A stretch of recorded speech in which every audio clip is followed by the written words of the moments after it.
It's 1973. Tensions between the United States and the Soviet Union have only grown, with each trying to contain the spread of the other's political ideology.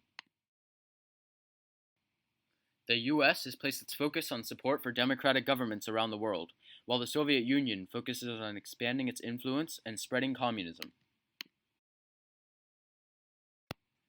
Their conflicting political goals are fuel for conflicts around the world, from Vietnam to Nicaragua. This is Afghanistan. Located in South Asia, it's a landlocked nation of over 250,000 square miles, with the USSR to the north. Here, a stable monarchy has existed under Mohammad Zahir.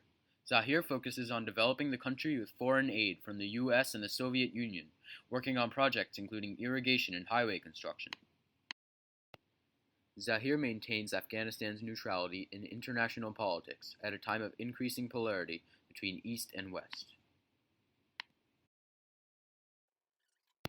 However, internal economic and political problems in the country grow, and the monarchy's incompetence in the face of Afghanistan's economic problems leads to Zahir's deposition in a coup led by Mohammad Dad Khan, who names himself president of an Afghan republic.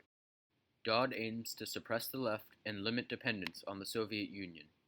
However, a communist Afghan party, the People's Democratic Party of Afghanistan, comes to power in a coup led by Noor Mohammad Taraki and engineered by Hafizullah Amin.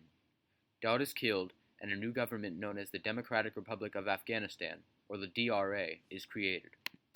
This new communist regime in Afghanistan, led by Taraki as both government and prime minister, doesn't reflect the goals of the Afghan people. Much of the population is devoutly Muslim, and this faith directly conflicts with the principles of communism, which shuns religion. Pretty soon, uprisings begin among Islamic fundamentalists known as mujahideen, meaning those who engage in jihad, which is a struggle on the behalf of Islam and Allah. The mujahideen are Islamic rebels who want their country's government to reflect Islamic values.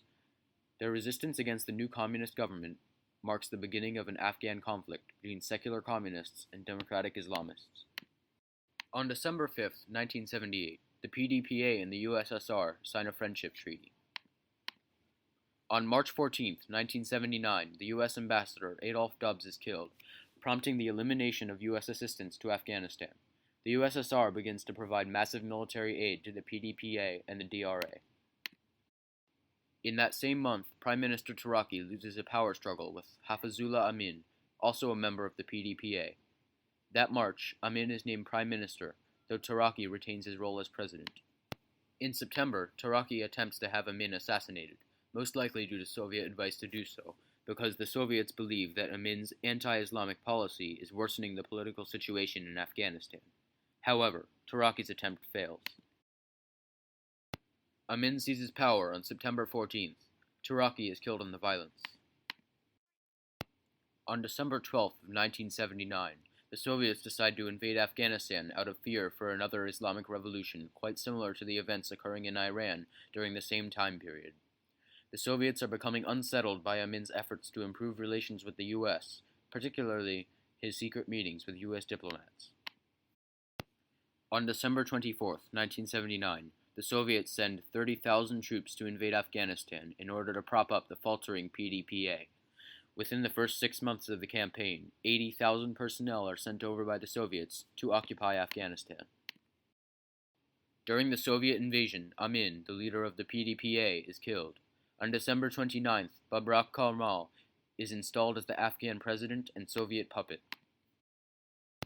In his 1980 State of the Union address, Jimmy Carter, the American president, introduces the Carter Doctrine, which reinforces the U.S.'s policy of containment and warns any country against trying to gain control of the Persian Gulf region, an area rich in oil.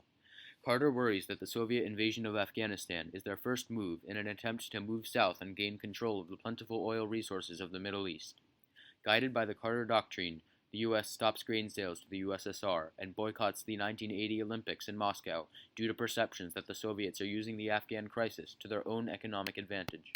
In 1982, the UN General Assembly calls for Soviet withdrawal from Afghanistan.